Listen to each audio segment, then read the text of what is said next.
Hey, I'm Dave Like, and today I'm going to be unboxing the Vornado 38-inch 3-speed indoor black stand fan. Yeah, it's a mouthful. But nonetheless, I've previously owned a Vornado fan that was on the ground, and it did a really good job of blowing the air around in the room. So I wanted this time to have a fan that was elevated so that I could really go ahead and angle it wherever it is that I wanted within my garage. So first out of the box, we've got our feet that we'll need to insert into the stand by going across and unscrewing the bottom portion of the stand. With the feet, you'll kind of slide them into their little groove to get them locked into place, and then screw that cap back on.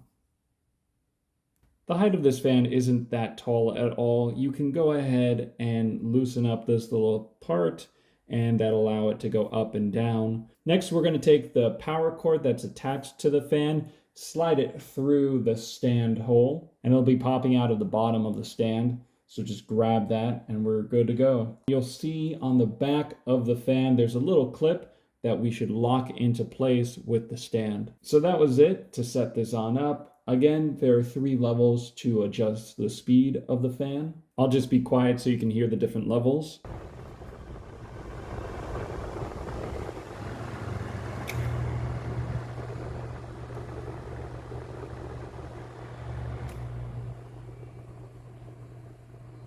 Like most fans, there's going to be, the cone of air flowing. And if you want really kind of a personal fan in a particular area that you can move around easily and adjust and rotate at any time, and it does feel strong, so in my opinion, it really does help cool me down. If you have any questions about this fan, hit me up in the comments section below, as well as subscribe to this channel for more videos coming soon.